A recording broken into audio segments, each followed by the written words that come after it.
Hi everybody, welcome to EcoDriver. My name is Helmut. Today we go out on our test loop with the brother of a car we have just tested a couple of days ago, the Kia EV6. Under the hood it's basically the same as the Hyundai Ioniq 5. If you don't have seen this video yet, I will put a link in the description box under the video. We have the same configuration with pretty much the same technical data. It's the rear-wheel drive long range, 77.6 kilowatt hours usable battery, 168 kilowatt motor with 229 horsepower, 350 newton meters of torque, and the unladen weight is 1,982 kilograms. Temperatures today are quite a bit lower than with the Ioniq 5. We have 4 degrees Celsius, 39 degrees Fahrenheit. Here's the route we are doing. It covers uphill, hills, downhill, open road, motorway and city traffic. After every section we look at the overall and sectoral consumption. With the Ioniq 5 we had 13.1 kilowatt hours per 100 kilometers. This time I guess we will be a bit higher as the low temperatures will require more energy for the heating, plus we have the winter tires on. With the Ioniq 5 we had the summer tires. But this will give us an idea of the impact colder weather and different tires will have on the economy.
Wow, isn't that a beautiful day today?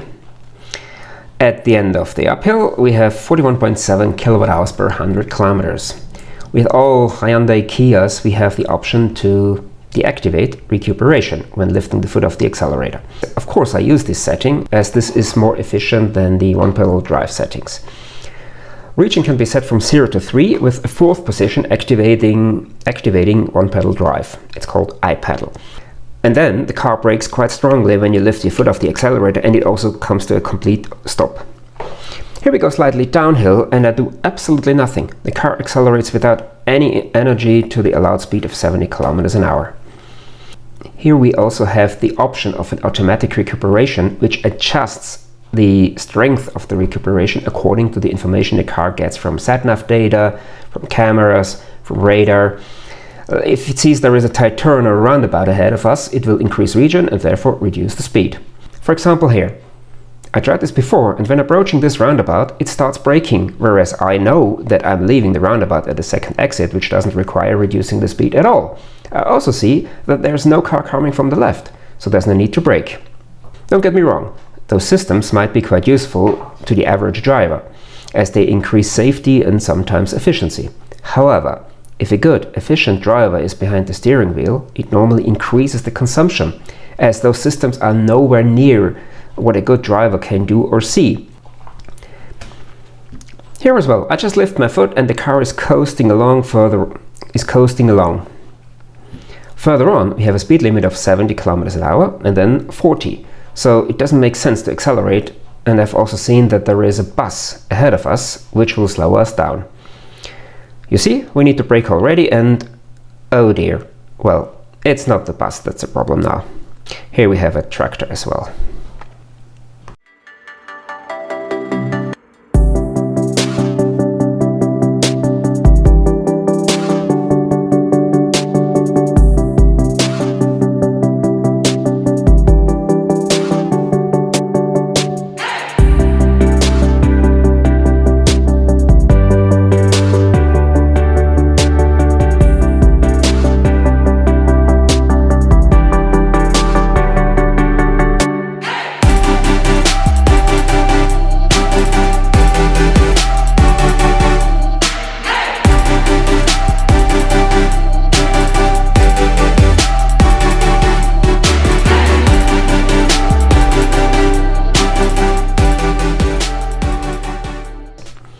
Here at the sign we take the consumption and it's 29.6 kilowatt hours per 100 kilometers.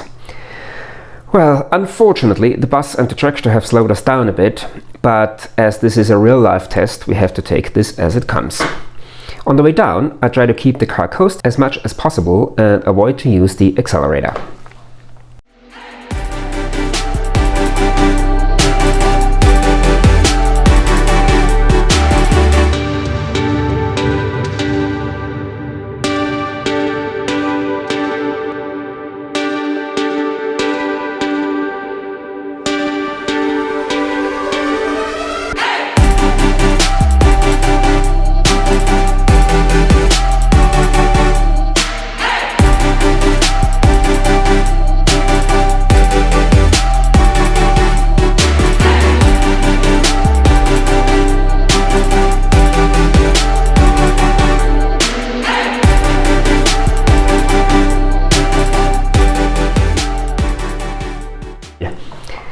We're coming to the end of the descent and we have 14.8 kilowatt hours per 100 kilometers.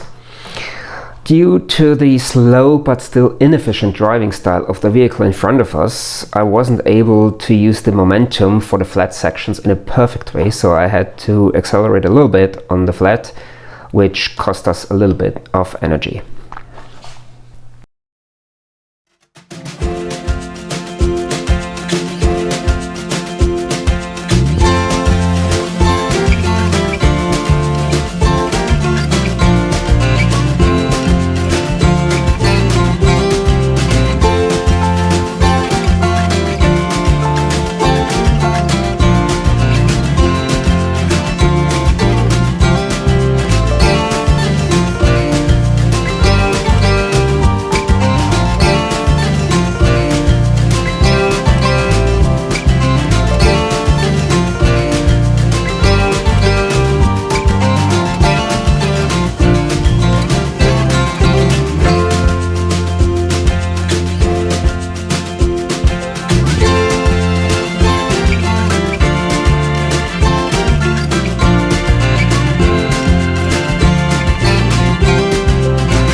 (14.4 kilowatt hours per 100 kilometers at the end of open road. We have been quite a bit better with the Ioniq 5, but as I already said, we knew that this will happen. On the motorway here in Austria, we normally have a speed limit of 130 kilometers per hour. But on this section we are going now, we normally have 100 kilometers an hour speed limit, but EVs are allowed to go 130. This is due to an environmental law which allows local authorities to set lower limits for ICE cars. But as we see here, there is now a dynamic restriction of 80 without the letters IGL, so this limit is valid for all cars. But even if we would be allowed to go 130, I wouldn't do it, as firstly, this test is about efficient driving. Secondly, it's about comparability, and with ICE or hybrid cars we can't go faster. And for example, with the Kia e-Niro or Niro EV I've tested, we didn't have the green number plate, which is a requirement if you want to go faster. And so we had to go 100 with this car as well. And thirdly, it simply doesn't make sense to go much faster than anybody else, because you're just blocked by them. If they are on the left lane, then you can't pass and you're stuck behind them anyway.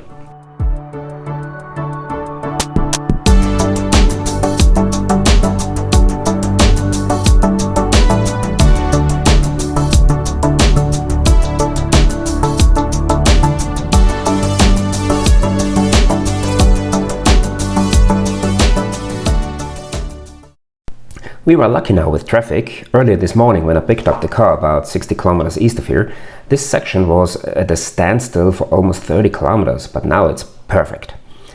Wow, look at this scenery, isn't that gorgeous? At the end of the motorway, we see 15.8 kilowatt hours per 100 kilometers.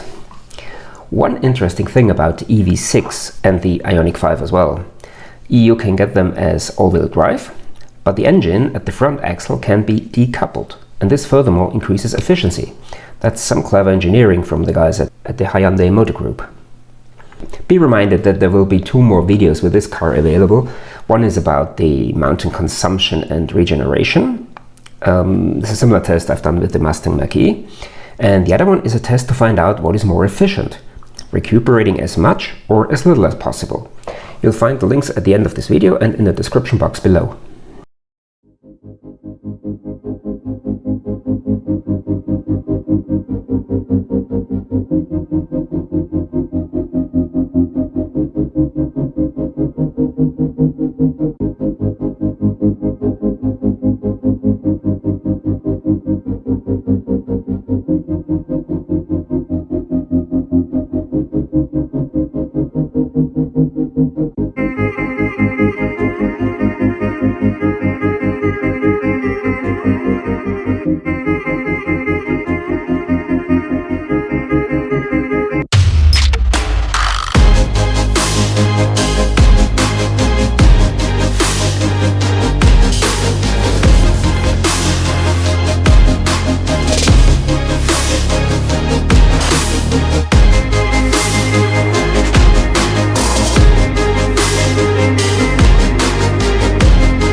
We are coming to the end of our test right now, and you see the temperature went up a little bit. We now have 80 degrees Celsius, 46 degrees Fahrenheit, and when we park the car in here, we see 15.4 kilowatt hours per 100 kilometers. Now let's analyze this.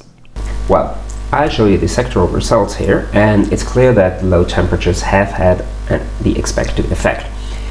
Here we see the table with the weight-specific consumption in kilowatt hours per 100 kilometers per 100 kilograms. I'm convinced if I test the Ioniq 5 and the EV6 under the same conditions, the results would be very close to each other, but here we see the difference external factors have on the consumption. Most lines in this table are blank. They will be filled one by one whenever I upload an EV video on EcoDriver. I've already done those tests for my German channel, but they will appear here soon. But if you look at this, the EV6 is in the lower half of the table, but given the conditions, I think it has done very well. And if you look at the Ioniq 5, it's up there in 5th position, and I think that's where the EV6 would be with normal conditions as well. I have done 2 more tests with the EV6. One test was about the consumption on mountainous roads and the regeneration rate. You can find this video here. And the other test was about a comparison between much regeneration versus little regeneration, and you'll find this video here. If you generally like what I'm doing, then please subscribe to this channel and hit the notification bell so you won't miss any new video. Thanks for watching, take care, see you soon.